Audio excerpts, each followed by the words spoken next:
This is Stan Fischler, and this is the Power Play Break, the place to talk about pucks.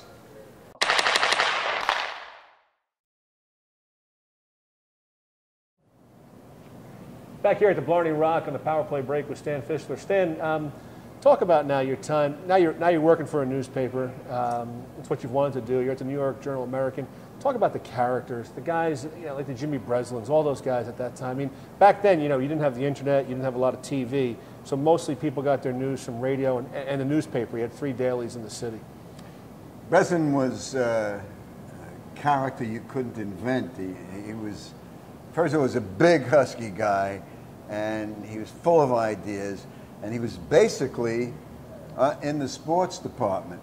But he was so busy doing all these freelance things like magazines, so he would come an hour early, and he'd sit down in our office, which was not the sports department at that time, and he'd sit down at the typewriter, and it would go like this. I'm telling you, it went like, I couldn't believe what I was seeing, and he was like he was playing drums fast. And, he was a gruff guy, and he hung out at there was a bar on the corner, of course, South Street, called Moochie's. Now, you couldn't tell if you walked into Moochie's or if you walked into a sewer, you couldn't tell by the smell which was sewer. I don't know how people had meals there, but that's where Breslin and all these other characters would hang out. When I moved up to the sports department, in addition to covering hockey, I also worked on the desk when I wasn't doing the games, and Breslin was very gruff, as I said, gruff exterior, and his buddy was the assistant sports editor, whose name was Lou King, a terrific guy. He helped my career, Lou King. Anyhow, I'd come in at 9 o'clock in the morning, and King normally came in at 9:30, whatever, but Breslin at 9 sharp, the phone would ring, I'd pick it up, and he'd say, Lou King. And I'd say, he's not here yet, Jimmy. And he hung up. Never, I mean, that was Breslin. That was Breslin. Brilliant guy, and one of the all-time literary characters of, but he didn't give a damn about hockey. So I didn't really give a damn about him. Why should I? He was boxing and that kind of thing. But the place was filled with, you could write a book just about the characters. We had one guy, you know what a schnurrer is? Yeah. A schnurrer is somebody who is always taking things from other people. We had a guy on the city desk who would come down, and from the 5th floor where he came down to, where the cafeteria was, to the cafeteria, there were 8 different offices. And he'd go into each office and bum a cigarette from every single one.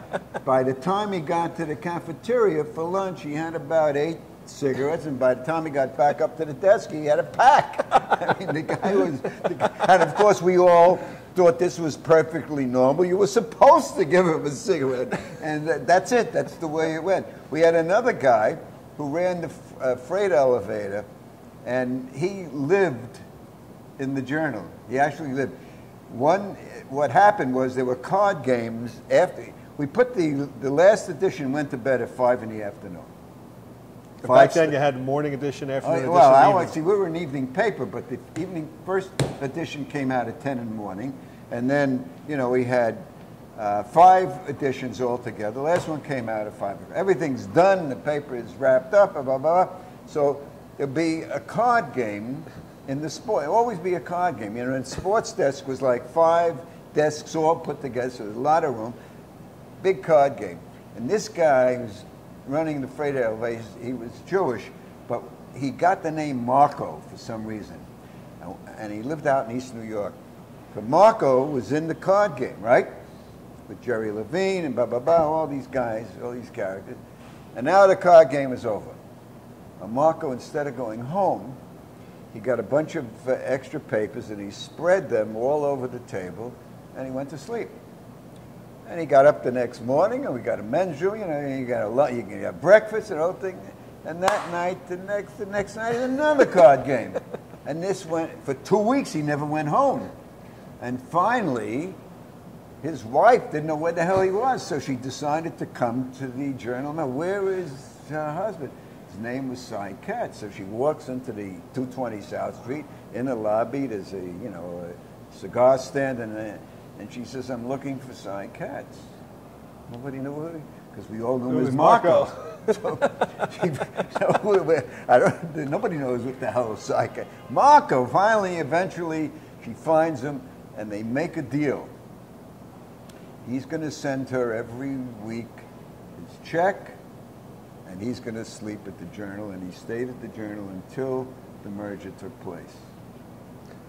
Let's talk about the Garden at that time. There's tons of events going on. I mean, all the different things. It must have been an exciting time at that point in New York sports history. Well, the old Garden was really just the best in a lot of ways. I mean, in some ways it was designed. It wasn't designed for hockey, so the fans who were sitting on the side balcony, only if you were in the first two rows could you see the whole rink. Because it was the first time my father took me to a Ranger game. It was a Ranger Blackhawk game.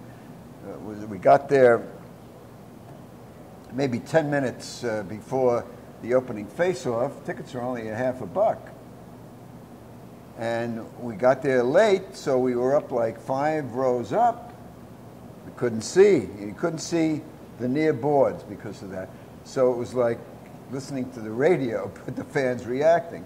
And the Garden had just the same thing, a bunch of characters. The thing about the old Garden that was so tough on the Rangers, if you look it up, all the Rangers playoff games, once they got to the final, were on the road. Because in those days, the big money maker at the Garden was the Ringling Brothers Barnum and Bailey Circus. See? So the circus always came into town at the end of March. Still does today. No matter what, but they couldn't convert. So as soon as the Elephants were in, the Rangers were out. So when they won the first cup in 28, they won it in Montreal. When they won the second cup in 33, they won it in Toronto. When they won it in 40, they won it in Toronto. And it wasn't until the new Garden opened that they were able to play their home games at home. Talk about now, 1966 comes along, and you become the New York Bureau Chief for the Toronto Star.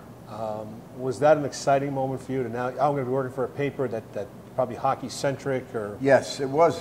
That was very special because guys who were titans of the hockey business in Canada were there, particularly at the Star, and most importantly, the sports editor and columnist was a terrific guy. His name is Milt Donnell. Oh, wonderful guy. And I had gotten to know him through, so he said he would like me to feed him stories or feed him items, notes for his column. And then from there, I got to branch out, and I became New York Bureau Chief with my wife, Shirley. So we were covering the theater, we were covering politics. I did a story with Mayor Lindsay. I wrote with Mayor Lindsay from a speech on 3rd Avenue in the 60s down to City Hall, and everything like that. But my favorite thing, apart from the hockey, was, doing show business. I love show business. In fact, they had a phenomenal theater critic named Nathan Cohn. He was the dean of North American theater critic, better than anybody in New York.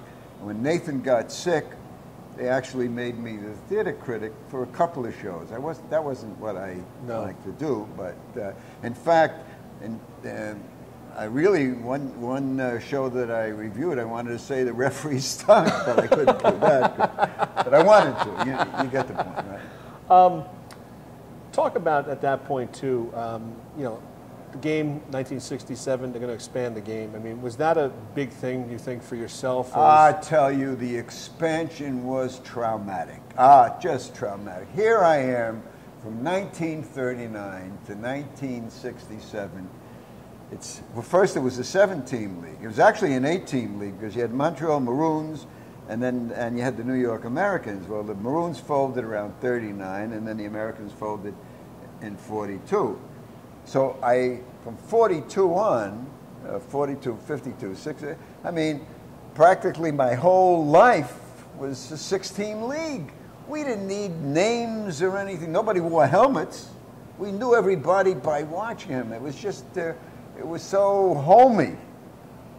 But, you know, progress, whatever. But the thing was, they took 6 teams in. So it went from 6 to 12 teams. Where are you going to get all these guys? They didn't get anybody from Europe now, you know, the way they do now. there. So, and they made, you know, the original 6th division and the expansion division. You know, and you had LA, you know, you had Philly, but, you know, Minnesota. And it was like watching minor league hockey when it was depressing. Then it gets to the final. In '68, the Canadians are playing St. Louis.